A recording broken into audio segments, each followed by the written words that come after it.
So, I mean, I think a lot of people are thinking, well, if I'm working out at home, it's probably not going to be as effective as if I'm working out at the gym. So obviously, if you're getting sore, it's working. But how soon can people typically expect to see results? Well, for starters, the Hot at Home program is more effective done at home than it is at a gym. Yes, you can do Hot at Home at a gym, but if you're going to do it at a gym, then please make sure you go when there's absolutely no danger of crowds. Yes. Because Hot at Home is largely based on circuit training and supersetting, and you need to know your equipment is available to you when you need it, because there's a lot of timed rest periods. Your rest period should only be a certain amount of time before you move on to the next exercise. And in some cases, there isn't any rest period, but if someone steals your equipment while you're on one piece and you need to move on to the next piece and it's not there anymore, you're not going to be able to do it properly. So, like I said, you can do these in a gym, but make sure you go when there's no crowds, or you know you can get the equipment that you need and not have to share it, because in order to make these work and burn fat as fast as they do and can, you need to be able to move on from exercise to exercise to exercise as prescribed in the program. So, and you have a special name for this protocol, right? Well, I've also got another special part of this program, which is called the Structured Variability Protocol, and that is less to do with the timing of your exercise within the program and more about when you should be advancing within the program from one stage to the next stage to the next stage. There's a very specific laid out guideline of when you start a new program, you have to go through a series of steps. So the first step is you need to learn it. You need to learn it and know it. And then once you've learned it, you need to get good at it. And then once you are good at it, you need to get heavy with it.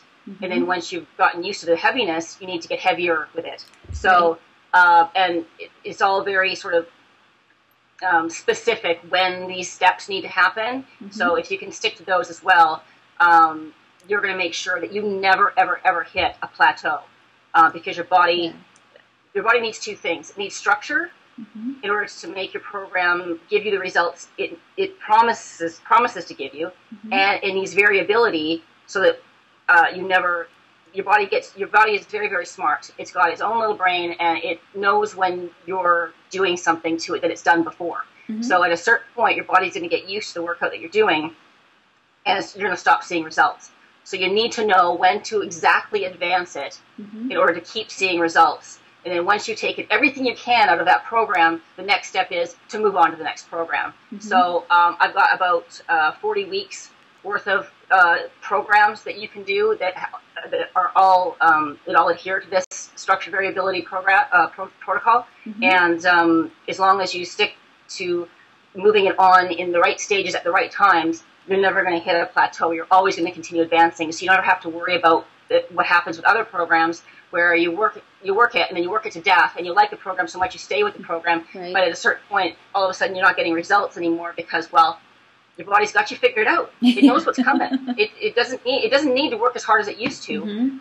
So it's almost like you're dialing it in, and you can feel like you're getting a hard workout, but your body's got it figured out. So you can be sweaty, but you're going to get on the scale the next day, and it's still going to be the same. So if you're burning fat and getting a toned look is your goal, then you absolutely need to be advancing yourself in this way. And that's something that you see a lot at the gym, is you see the same people coming there, month after month, year after year, and they always look the same.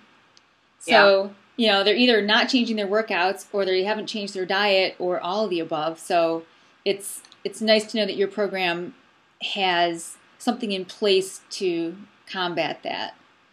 And it really does a good job of that too. I mean, I like I said, I did a lot of experimenting here at home before I really landed on what works the best. And I hit a couple of plateaus myself, and it was, okay, what needs to change in order to get me off this plateau, and how can I make it so that I don't do this again, so I don't have another plateau.